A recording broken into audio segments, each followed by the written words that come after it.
Թագոյ Ղազարյան, պատրաստվի Արման Եղոյան։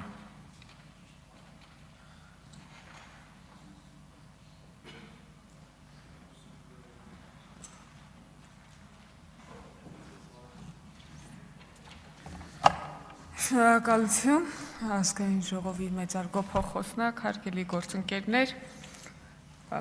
քննարկում ենք ընդդիմության առաջադրած թեկնածուի ընտրության հարցը եւ մի քանի հետաքրքիր բան կա, որ առանձնացրել եմ այս օրերի երեկվա ու այսօրվա թեմաներից, որոնց ուզում եմ անդրադառնալ, ինձ հետաքրքիր է թվացել։ Պարոն Վարդևանյան, ես ձեզնից մի քիչ նեղացած եմ, մի քիչ չէ, մի քիչ շատ, բայց կպատմեմ, թե ինչու։ Դուք երեք այստեղ ձեր հիմնական ելույթի ժամանակ խոսում եք կալանքը որպես խափանման միջոց չքննարկելու մասին։ Ես իմ հիշելով Արսեն Թորոսյանից հետո երկրորդ պատգամավորն եմ, որ ինտենսիվորեն այս թեմայով խոսել եմ։ Երբ որ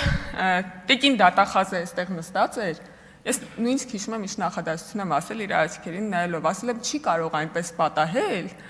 որ բանտերում ավելի շատ անմեղության կանխավարկածով պաշտպանված մարդիկ լինեն, քան մեղադրական դատավճիռ ունեցող մարդիկ։ Ես սա ասել եմ տիկին դատախազի, հետո կարձականքեք, հիմա ոնց որ վերջում եզրափակիչ ելույթ ունեք, աչքերի մեջ նայելով այն ժամանակ, երբ որ դուք քաղաքական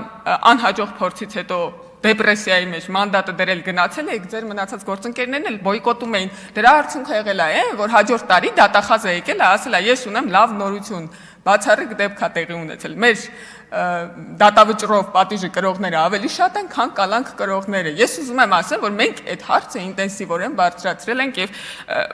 շատ լավ կլիներ, որ դուք այստեղ լինեիք։ Դուք բարձրացնեիք, բայց մենք ենք, ես կուզեի դուք այդ մեղադրանքը հնչեցեիք, ես պաշտպանվեի, բայց որ մարդ չկար, մենք էինք ստիպված այդ հարցը բարձրացնում։ Արտաքին հետախուզության զեկույցին հղում տալով չեմ հիշում, որ գործընկերը ասում էր, որ Հայաստանի պետությունը ոչ մի բան չի արել 300,000 ադրբեջանցիների խոսույթի դեմ եւ ասում էր, որ արտաքին հետախուզության զեկույցում դա գրված է։ Տեղը կասեմ, որ սա պետական մարմին է, բայց մի կողմ թողնենք արտաքին հետախուզության մեր ստեղծած պետական մարմնի մասին այս խոսակցությունը եւ անդրադառնանք նրան, որ այդ նույն պետական մարմինը, այդ նույն ղեկավարով, այդ նույն կազմով դրանից մեկ ամիս անց զեկույց է հրապարակել այն մասին, որ օտար երկրներ պատրաստում են միջամտել Հայաստանի ընտրություններին, որ ձեր կուսակցությունը ըստ երևույթին համագործակցելով օտար պետությունների հետախուզական ծառայությունների հետ այնտեղ աշխատող տնտեսական գործիչների վրա ճնշում է գործադրում, որ կան Հայաստանի ընտրություններին քվեարկեն ձեր կողմ։ Այդ զեկույցը դրանից մի ամիս հետո է հրապարակվել, այնպես որ երբ որ մի հաջորդ անգամ մի ձեռքում այս ադրբեջանցիների հետ կապված զեկույցը կթափահարեք, մյուս ձեռքում թափահարեք այն զեկույցը, թե ոնց եք օտար հետախուզական ծառայություններին հրավիրել մասնակցելու Հայաստանի ներքաղաքական պրոցեսներին։ Ձեր հարցը պատասխանի վերջին դրվագում խոսեցիք պարոն Քոչարյանի հետ շատ հետաքրքիր զրույց ստացվեց, ասում եմ միջազգային կառույցները զեկույցներում կողմնապահություն են անում, մոտավորապես այս տպավորություն ստեղծվեց, որ մենք ենք ասում միջազգային կառույցներին ինչ գրեն մեր մասին, բայց պարոն Քոչարյան դրանից մի ելույթ առաջ այստեղ կանգնած պարոն Քոչարյան, դուք ասում եք, որ ձեր անունը գրված է պետ դեպի զեկույցում որպես խնդիր։ Պարոն Քոչարյան, պետք է ընդունեք, որ այդ նույն զեկույցում պետդեպը գրել է, որ Հայաստանում քաղբանտարկյալներ չկան, եւ եթե այս դրվագը հիշում եք ձեր անվան հետ կապված, մյուսն էլ պետք է հիշեք, թե չէ тут помню, а тут не помню, էլ այդպես ոնց ալին շատ նման են նախորդ դրվագին։ Մի ուրիշ դրվագում պարոն Քոչարյանը ասում է, որ բա ինչ մարտի 1-ը արդարացնելով, ասում է, բա ինչ աներ պետությունը, հրավիրում էին զինվորականներին մասնակցելու շարժմանը, բարձրաստիճան զինվորականներին։ Պարոն Քոչարյան, էլի նույն բանն է ստացվում։ Ես կարող համաձայն չեմ ձեր հետ, բայց ընդունում եմ իգիտություն, որ ձեր մտածողությունը այդպիսին է, որ ժողովրդական շարժմանը զինվորականներին ընդհանրապես պետք չէր հրավիրել եւ այլն։ Բայց երբ որ Միքայել arczepiskopos Աջապահյանը զինվորականներին ձեր հորը կոչ էր անում գտնել մի լոյալ զինվորական, որը կսպանի Հայաստանի վարչապետին, դուք չէիք դատապարտում նրան։ Դուք ասում եք, սա բան է, քաղբանտարկյալ է։ Եթե էլի тут помню, а тут не помню, եկեք բան անենք, էլի նույն տրամաբանության շարունակականության մեջ լինենք։ Եվ ամենակարևոր բանը, որից խոսելու համար իրականում ուզում եմ այս ելույթի համար գրանցվել եմ ամենահրատապ բանը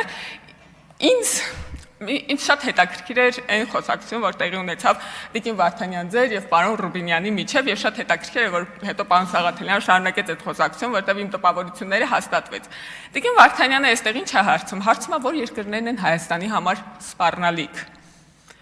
Պարոն Ռուբինյանը իջնում է եւ պատասխանում է, որ Ադրբեջանի հետ չկարգավորված հարաբերությունները, Թուրքիայի հետ չկարգավորված հարաբերությունները, Տիկին Վարդանյանը ժպիտով էր լսում սա, ինձ թվում է, եթե սխալվում եմ, ելույթ ունեք կարող եք ուղղել,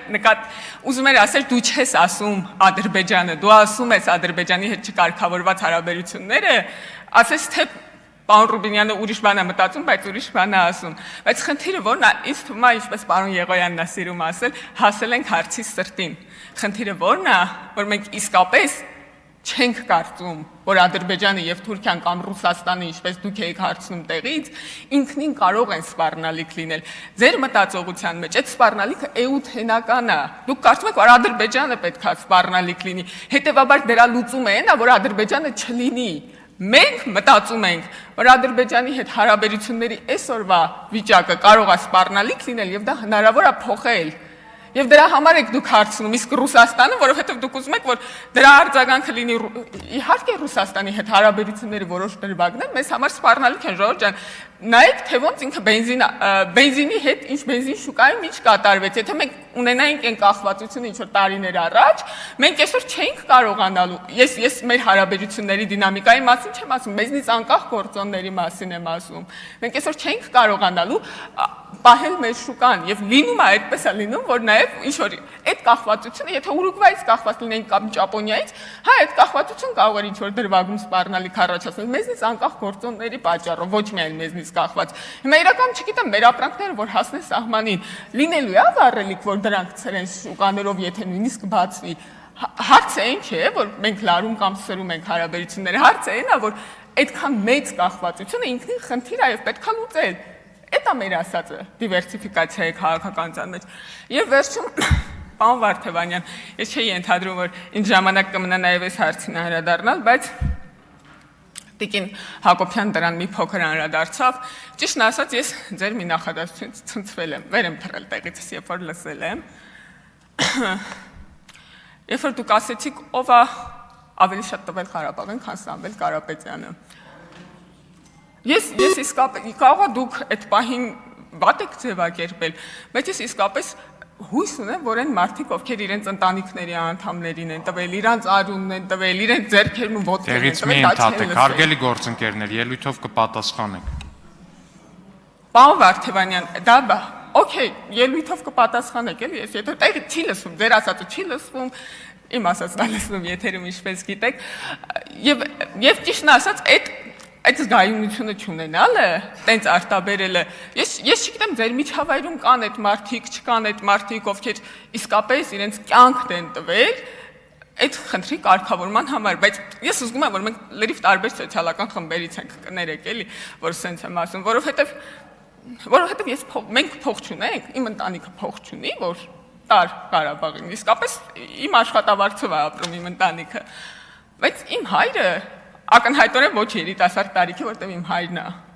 Իմ հայրը կամավորագրվել գնացել եւ մինչեւ վերջին րոպեն եղել է պատերազմի դաշտում։ Իմ եղբայրը 44 օր կռվել է պատերազմի դաշտում։ Ես ուղղակի չեմ ուզում պատկերացնել այն մարդկանց վիրավորանքը, որոնց ընտանիքի անդամները չեն վերադարձել, որտեղ ճիշտ է ծանր ապրումներով, ճիշտ է դժվարությամբ, բայց իմը վերադարձել են։ Այդ ապրումները պետք է ունեցած լինել, որ այդ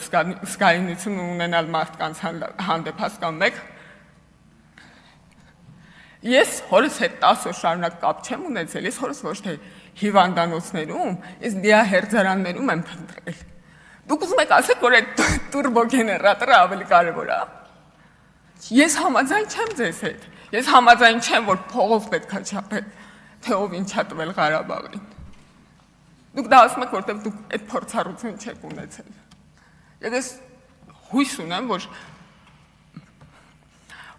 որ դուք դա նկատի չեք ունեցել։ Ուղղակի այդ հույս ունեմ, որտեղ մարդիկ ձեզ լսում են։ Այն սոցիալական խմբի մարդիկ, որոնք իմ հարազատներն են, որոնց ես եմ պատկանում։